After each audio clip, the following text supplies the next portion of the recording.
अहो तुम्ही मला बघायला आले होते तेव्हा माझ्यात काय भेटलं की मला लगेच पसंत केलं. कसं आहे माणसाचे दिवस खराब असले की तुटकी चप्पल पण घालायला लागती. बाबू असा घराच्या बाहेर का बसला जेवायला, घरात का नाही बसला? बायको म्हणत होती कधीपर्यंत घरात बसून खाणार.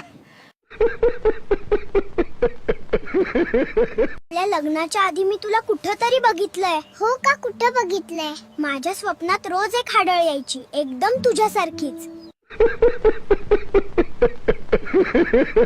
अगं लग्नात कोणता कोट घालू की सगळे जण माझ्याकडे पाहत राहिलं पाहिजे. घाला ना माझा पेटीकोट, सगळे जण तुमच्याच कडे पाहत राहतील.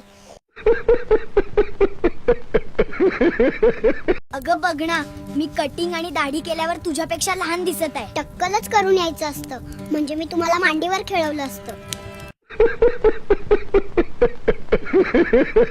नवरा आहे मी तुझा, मी करून आणलं तुला. माझ्या म्हणण्याप्रमाणे होईल सगळं. बरं काय म्हणणं आहे तुमचं? आधी भांडी घासणार आणि मग फरशी पुसणार. अगं या नवीन वर्षी तू देवाला काय मागणार? देवाला मी एवढंच म्हणेल की सगळ्यांचं भलं करा, फक्त सुरुवात माझ्याकडून चालू करा. नवऱ्याचा सगळा पगार ताब्यात घेऊन त्याचं काय नाही ऐकणार बायका. आम्ही 1,500 घेऊन सरकारचं ऐकणार वय. बीपी म्हणजे काय हो?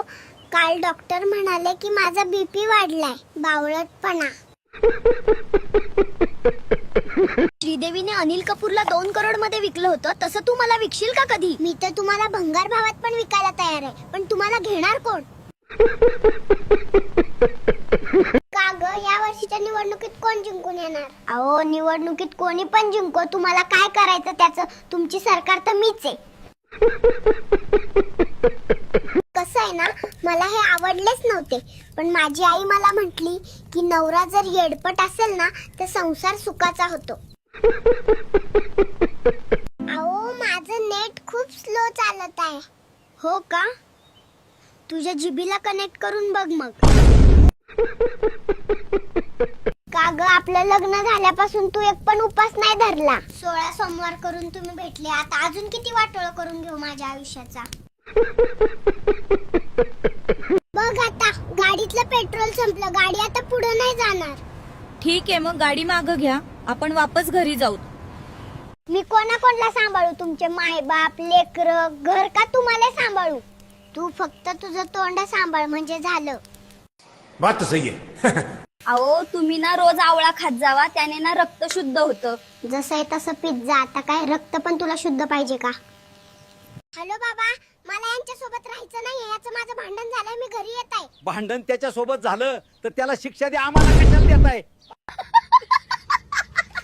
नवऱ्याच्या रागाला जास्त मनावर घ्यायचं नाही, कारण आपल्या समोर तोंड पडून बसलेला नवरा बाहेर लोकांबरोबर ही करून दात काढत हसत बसला असतो. जगातला सर्वात मोठा गुरु कोण आहे? जगातला सर्वात मोठा गुरु तर माझी बायको आहे. तिने मला स्वयंपाक, कपडे धुणं, भांडे घासणं शिकवलं.